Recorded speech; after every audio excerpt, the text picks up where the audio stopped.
জ্যোতিপ্রিয় মল্লিকের বাড়িতে ঢুকে হামলা, হাবড়ার তৃণমূল বিধায়কের বাড়িতে চড়াও এক যুবক। সল্টলেকে জ্যোতিপ্রিয়র বাড়িতে চড়াও যুবক, জ্যোতিপ্রিয়র মুখে ঘুষি মারার অভিযোগ। যুবকের হামলায় বিধায়কের কোমরে চোট লেগেছে। পালাতে গেলে রক্ষীরা ধরে ফেলেন যুবককে। ঠিক কি ঘটেছিল সেই ঘটনা সম্পর্কে জানাবেন, সঙ্গে রয়েছে অনুপ। অনুপ, একটু জানান কি হয়েছিল।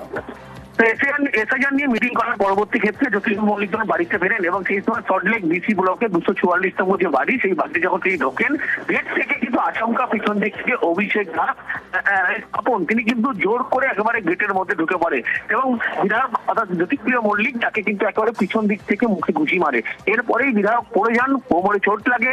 এরপরে যখন অভিষেক দাস এলাই স্থাপন পালিয়ে যাওয়ার চেষ্টা করে দৌড়ে, সেই সময় কিন্তু তার যে নিরাপত্তা রক্ষী তারা ধরে ফেলে এবং এই যে গোটা ঘটনা, সেই ঘটনা পরবর্তী সময় তিনি কিন্তু ইতিমধ্যেই বিধাননগর উত্তর থানা পুলিশকে জানিয়েছেন এবং পুলিশের পক্ষ থেকে অভিষেক দাস এলাই স্থাপন তাকে আটক করা হয়েছে। তার বিধায়কের পক্ষ থেকে কিন্তু লিখিত অভিযোগ দায়ের করা হচ্ছে, এমনটাই জানা হচ্ছে এবং পুলিশের পক্ষ থেকে বলা হচ্ছে অভিযোগ তিনি দিচ্ছেন, সেই কারণে অভিযুক্তকে গ্রেপ্তার করা হবে। অন্যদিকে সিসি ক্যামেরা যে ফুটেজ, সেই ফুটেজ কিন্তু খতিয়ে দেখছে এবং ফুটেজেও লক্ষ্য করা যায় জ্যোতিপ্রিয় মল্লিক যখন একেবারে বাড়ি ফিরছেন, ঠিক সেই সময় জোর করে গেট থেকে ঢুকে পড়ে এই যুবক এবং জ্যোতিপ্রিয় মল্লিক বিধায়ক তাকে লক্ষ্য করে কিন্তু একেবারে ঘুষি মারে মুখে। এরপরেই বিধায়ক পড়ে যান এবং কোমরে ইতিমধ্যে গুরুতর চোট রয়েছে এবং এই যুবককে ইতিমধ্যে আটক করে জিজ্ঞাসাবাদ করা হচ্ছে বিধাননগর উত্তর থানার পুলিশের পক্ষ থেকে। সঙ্গে থাকো। এইখানে দাঁড়িয়েছি, ওয়েট করে যে আমি উল্টো দিক করে চেয়ারে পড়েছি, এখানে একটু লেগে গেছে আমার ফট করে। তারপরে ওকে যখন আমি খেলা আমার সরাচ্ছি, আমি সরাতে পারছি না ওকে, কিচ্ছু বলেনি, মেরে দিয়ে চলে গেল। নেশা, কিন্তু নেশা করে আছে যাই। আর এখানে যে ঘুরছে, তুই আমাদের ছেলেমেয়েগুলো দেখা উচিত, ও অটো করে এসে নেমেছে।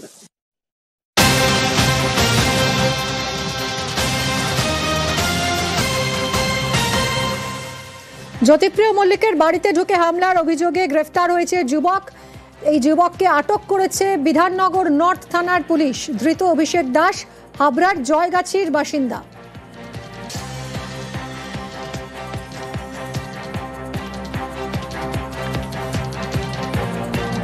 নেতাদের বাড়িতে ঢোকাই নাকি এর নেশা। জ্যোতিপ্রিয়র বাড়িতে হামলায় আটক অভিষেক। হাবড়ার পুরো চেয়ারম্যান এবং ভাইস চেয়ারম্যানের বাড়িতেও চড়াও হয়েছে সে। একাধিকবার আটকও হয় এই অভিষেক। জিয়াউল, আমাদের প্রতিনিধির সঙ্গে কথা বলবো। জিয়াউল, এই নেতাদের বাড়িতে ঢোকাই এই যুবকের নেশা এবং সেই নেতারা সকলেই হাবড়ার, এর অতীত কি বলছে, এর ব্যাকগ্রাউন্ড কি?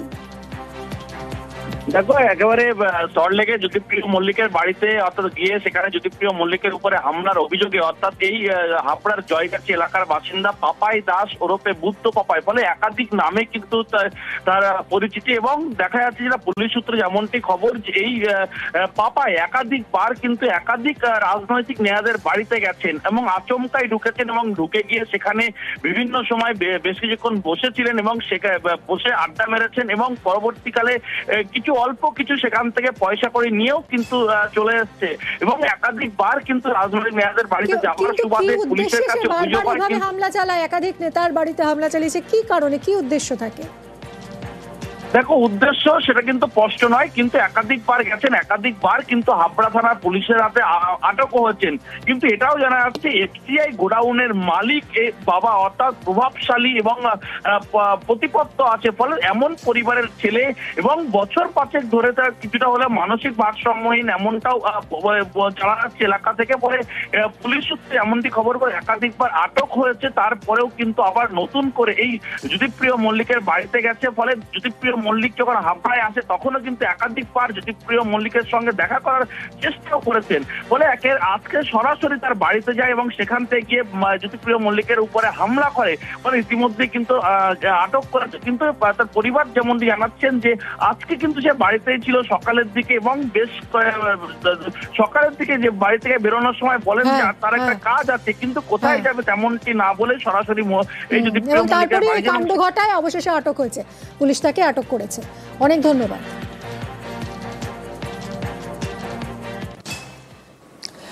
এবারে একটা ভাইরাল হওয়া ভিডিও দেখাবো। দেখতে পাচ্ছেন এখানে সংবর্ধনা দেওয়া হচ্ছে। কাকে সংবর্ধনা দেওয়া হচ্ছে? না, তৃণমূল ব্লক সভাপতিকে। খুব ভালো কথা, কিন্তু কোথায় দেওয়া হচ্ছে? মাদারিহাটের বিডিওর অফিস। এটা দেখুন, পিছনে লেখা বিডিও মাদারিহাট বীরপাড়া, সরকারি আমলার অফিস। সেখানে একজন জনপ্রতিনিধি, তাকে এইভাবে সংবর্ধনা দেওয়া যায়? এখানেই বিতর্ক। কথা বলবো, আমার সঙ্গে রয়েছে রাজকুমার। রাজকুমার, এই ভিডিও যে ভিডিও ভাইরাল হয়েছে সেখানে তৃণমূল ব্লক সভাপতিকে বিডিও অফিসে সংবর্ধনা দেওয়া হচ্ছে, কারা দিলেন, কি তাদের যুক্তি? দেখো মিমি, এই ভিডিওকে হাতিয়া করেছে যে পদ্ম সাংসদ, বিজেপি সাংসদ মস্তিজ্ঞা। তিনি তোমার এই প্রশ্নটি তুলছেন যে একজন যে ব্লক সভাপতি একজন দলীয় লোককে কিভাবে মাদারিহাটের এই যে বিডিও অফিস, সেই অফিসে সংবর্ধনা দেয়, আর বিডিও এবার কি করে সেটা অ্যালাউ করলেন? একদমই, কিন্তু এটা কিন্তু তৃণমূল কংগ্রেসের পক্ষ থেকে এই অভিযোগ অস্বীকার করা হয়েছে এবং বলা হচ্ছে যে এই যে ছবিটা দেখা যাচ্ছে, এই ছবিটা কোনো বিডিও চেম্বার নয়, এটি হচ্ছে মাদারিহাট বিডিও অফিসের যে কনফারেন্স রুম, অর্থাৎ যেখানে মিটিং টিটিং হয়, সেই কনফারেন্স রুমের এটা ছবি। এবং পঞ্চায়েত সমিতি যে আছে, পঞ্চায়েত সমিতিরও এই একই কনফারেন্স রুম। এই কনফারেন্স রুমে একটি তৃণমূল কংগ্রেসের একটি অনুষ্ঠান ছিল, সেই অনুষ্ঠান শেষে কিন্তু এই সংবর্ধনা দেওয়া হচ্ছে, এইরকমটা কিন্তু দাবি করেছে তৃণমূল। এবং তৃণমূলের বক্তব্য, বিজেপি ভুয়ো ভিডিও ছড়িয়ে অযথা বাজার গরম করার চেষ্টা করছে। মিমি, ধন্যবাদ। বিডিও অফিস, সেখানে কিভাবে একজন বিধায়ক বিডিওর চেয়ারে বসে সেখানে একজন ব্লক সভাপতিকে সকলেই যারা নেতা নেত্রী তাকে সম্বর্ধনা জানাচ্ছেন এবং সামনে সেই বিধায়ক বসে আছেন। একজন বিডিওর চেয়ারে এসডিও অথবা ডিএম ছাড়া কেউ বসতে পারে না। সেখানে কিভাবে একজন বিধায়ক সেই চেয়ারকে ব্যবহার করছেন এবং সেখানে বসে আছেন। অভিযোগ জানিয়েছিলাম যে বিডিও অফিসকে দলীয় কার্যালয়ে পরিণত করা হয়েছে, তার জীবন্ত উদাহরণ হচ্ছে মাদারিহাট বীরপাড়ার বিডিও অফিস। অ্যাকচুয়াল ওটা পঞ্চায়েত সমিতির কনফারেন্স হল, ওটা কনফারেন্স হল, রাউন্ড টেবিলের মধ্যে সেই কনফারেন্স হলটা বানিয়েছে। আমরা ওখানে একটা মিটিং করেছিলাম এজ এ এমএলএ, ওখানে আমাকে ডেকেছিলেন।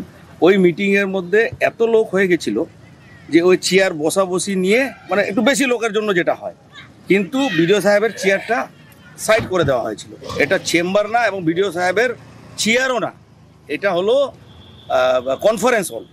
মাননীয় সাংসদ, এটা অনেক দিনের আগের ভিডিও, উনি যেটা করছেন সেটা সবটাই ভিত্তিহীন। বিজেপি সাংসদ মনোজ টিগ্গার বক্তব্য তো শুনলেন। তিনি যখন প্রশ্ন তুলছেন যে কি করে বিডিওর চেম্বারে গিয়ে এরকম একজন জনপ্রতিনিধি, তাকে কি করে সংবর্ধনা দেওয়া যায়, অথচ গতকাল আরো একটা ভিডিও ভাইরাল হয়েছিল যেখানে দেখা যাচ্ছিল যে বিডিওর চেম্বারে ঢুকে মনোজ টিগ্গার দাদাগিরি, ত্রাণের ত্রিপল বিলি নিয়ে পক্ষপাতিত্বের অভিযোগ তুলে বিডিওকে রীতিমতো শাসানি আলিপুরদুয়ারের সাংসদ মনোজ টিগ্গার। সেই ভিডিও ভাইরাল, আর এই নিয়েও তর্জা তুঙ্গে।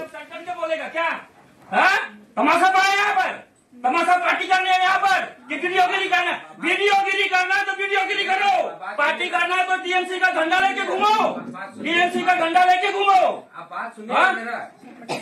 कोई बात नहीं सुनेगा, अब उसने मुझे बोलेगा कितना बार बोला आपको प्लास्टिक का याद दिया, मैं एक एमपी हूँ, क्या सम्मान दिया आप? मैं कितना बार बोला आपको? উনি একজন এমপি হিসাবে চাইতে গেছেন। ওনার এলাকায় যে ক্ষয়ক্ষতি হয়েছে বন্যাতে, সেটা আমরা সবাই জানি। ওনার এলাকায় গিয়ে খগেন মুর্মু মার খেয়েছেন, তারপরে আমাদের এমএলএরা মার খেয়েছেন। উনি সেইটা চাইতে গেছেন, বারবার ওনাকে ফিরিয়ে দিচ্ছে, লিখিত দিলেও দিচ্ছে না, অথচ উনি গিয়ে বিতরণ করছেন টিএমসি নেতাদের সঙ্গে। এটা বলে কি ভুল করেছেন? উনি তারপরে ওনাকে থাপ্পড় মারা উচিত ছিল বিডিওকে। এরকম যারা পার্টি ক্যাডার হয়ে কাজ করে বিডিওরা, তাদেরকে চাকরি থাকা অধিকার নয়। দিলীপ বাবুর ওনার দলের মধ্যে যেহেতু ওনাকে চূড়ান্ত কোণঠাসা আছেন, আর এই ধরনের কথাগুলো ওনারা যত বলবেন তত বিচ্ছিন্ন হবে, মানে মানুষ বিজেপি সম্পর্কে খারাপ ভাববেন। সেটা দিলীপ বাবু ইচ্ছাকৃত ভাবেই বলেছেন, কারণ দিলীপ বাবু চান না যে অন্য কেউ সভাপতিত্বে থাকলে যে মানে বিজেপির কোনো ভালো হোক, যাতে বিজেপি সম্পর্কে মানুষ খারাপ ভাবে, গালে মারতে হবে, মানে মানুষ বিরক্ত হবেন। বিজেপি যাতে অপ্রিয় হয়, আরো খারাপ করে, সেটা উনি ত্বরান্বিত করে দিচ্ছেন। স্কুলে ভর্তিতে দুর্নীতির অভিযোগে উত্তেজনা। আসানসোলে এসএমডি অফ গডচার্চ স্কুলে তুমুল উত্তেজনা, স্কুলের বাইরে তুমুল বিক্ষোভ, হাতাহাতি। দেখুন,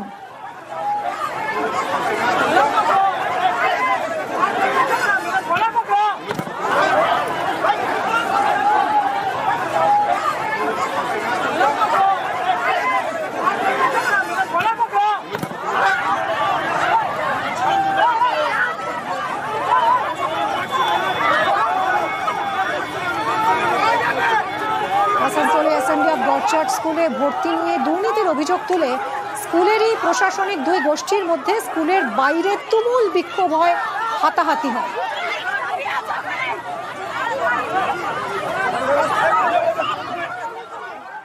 এবারেন পাসি অলিভার জর্জ এই স্কুলের চেয়ারম্যান, ওনাকে আমরা দিচ্ছে না, এরা জবরদস্তি এখানে জবরদখল করতে চাইছে। ওরা এজিএনআই আর আমাদের চার্জ হচ্ছে ইন্ডিপেন্ডেন্ট চার্জ, জজ কুর্তি হচ্ছে এজিএনআই এর থ্রু দিয়ে এসেছেন। এরা শিক্ষা দেবে, গায়ে হাত তুললো মেয়েদের, আমার পায়ে লাগলো, চোর চোর, আবার চুপ করতে বলছে। अगर हमारे बंदों ने हमला किया है, हम तो बोलते पुलिस को जांच कर लें, पुलिस उनको पकड़ लें। पर हम तो अभी भी आए हैं, हम तो यहाँ पे अधिकारी लोग आए हैं, एजीएनआई के जो हमारे संस्था है, हमारा संस्था जो है उसके अधिकारी लोग आए हैं। ये लोग जो बंदे हैं चर्च के बंदे है ही नहीं। हम तो ये बोलते हैं कि जो निष्पक्ष जांच किया जाए, जो गलत है वो गलत है, और जो जिसने गुनाह किया है जेल में बंद है। अभी মেয়ে হওয়ায় মুখে ঢেলে দেওয়া হলো বিষ। ঝাড়গ্রামের গোপীবল্লভপুরে সদ্যজাতকে খুনের চেষ্টা, বিষ খাইয়ে খুনের চেষ্টা কে করলেন জানেন? এই সদ্যজাতের ঠাকুমা। আশঙ্কাজনক অবস্থায় হাসপাতালে ভর্তি ওই শিশু। গ্রেফতার করা হয়েছে ঠাকুমাকে। অভিযুক্তের কড়া শাস্তির দাবিতে সরব এলাকাবাসী। ব্যবস্থার আশ্বাস জেলা শাসকের। 8 দিনের বাচ্চা, ওইটাকে বিষ খাওয়ানো হয়েছে। ও দিদা খাইয়ে থাকবে আর কি। হসপিটালে আইসিইউতে আছে। এটা মোটামুটি কেউই ভালো চোখে দেখছেনি, সবাই এটা ঘৃণনীয় ব্যাপার, এটা কেউই ভালো চোখে দেখেনি। আমরা চাইছি যে ও যখন যেমন গ্রামে না থাকে, গ্রামে ওকে রাখবো নি। ওদের বাড়ির খবর, কিন্তু সবাই যখন বললো আমরাও শুনলাম যে বাচ্চাটাকে 8 দিনের বাচ্চা একটু কন্যা শিশুকে একটা বিষ খাইয়ে দিয়েছে ওর ঠাকুমা। এখন কোথায় চিকিৎসাধীন রয়েছে? এখন তোপসাতে নিয়ে যাওয়া হয়েছিল, তারপরে বরবিরাঙ্গা থেকে ঝাড়গ্রাম। আমরা চাইছি ওর শাস্তি হোক, আর ওদের পরিবারের যে 4 জন আছে ওরা 4 জন যেন এই গ্রামে না থাকতে পারে, ওদেরকে থাকতে দেওয়া হবে না। কোনো সমাজে একটা অংশ আছে যে এই ধরনের কনজারভেটিভ থট রাখে, কিন্তু কেসটা অত সহজও হয়তো না। এখন ইনভেস্টিগেশনের আন্ডারে আছে, হয়তো কোনো ধরনের ফ্যামিলি ডিসপিউট বা মানসিক সমস্যাকে না বলা যায় না। আন্ডার এজ ম্যারেজের যে ইস্যুটা আমরা খুব সিরিয়াসলি দেখছি ওখানে, যে নবজাত শিশু ছিল তার মা শুধু 16। তো আমরা ওই এলাকাতে কন্যাশ্রী আমাদের যে প্রকল্প আছে, যেটাকে ইন্টারন্যাশনালি রেকগনাইজ করা হয়েছে as a tool to stop child marriage, সেটার এফার্টস আমরা ওখানে খুব বেশি করে দিচ্ছি ওই এলাকাতে। বর্ধমান মেডিকেল কলেজে রক্ত বিভ্রাট। এক রোগীর জন্য আনা রক্ত দেওয়া হয়েছে অন্য রোগীকে। নমিতা মাঝির জন্য আনা রক্ত দেওয়া হয়েছে নমিতা বাগদিকে। অন্য গ্রুপের রক্ত নিয়ে গুরুতর অসুস্থ নমিতা বাগদি আশঙ্কাজনক অবস্থায় আইসিইউতে স্থানান্তরিত।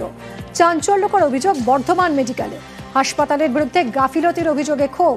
অভিযোগ খতিয়ে দেখার আশ্বাস সুপারের।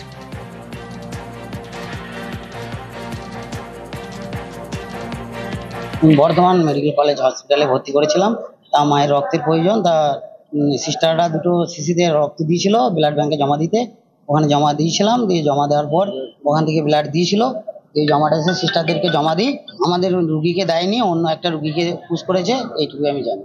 আমার মা ভর্তি আছে নমিতা মাঝি। যাকে দিয়েছে সে হচ্ছে নমিতা বাগদি। চাইছে আমার মা সুস্থ হয়ে বাড়ি যাক বা রক্তটা যেন পায়। আমাদের নমিতা একটা মাঝি নাম আর একটা বাগদি নাম। আমার নমিতা বাগদি বলে দেখেছি, আমরা গিয়েছি। আর নমিতা বাগদি মাঝি নামে যিনি রক্ত বেড়াতে এসেছিল, সেই বেড়াটা ওখানে ওকে চাপিয়ে দেওয়া হয়েছিল। নিয়ে চাপিয়ে দেওয়ার পর থেকে ওনার অবস্থা খুবই খারাপ হয়ে গেছিল। নিয়ে ওকে এখন আইসিইউতে দেওয়া হয়েছে। চলবে কি চলবে না তা আমরা বুঝতে পারবো না। ডাক্তার যেটা ভালো মনে করছে সেইটাই দিচ্ছে।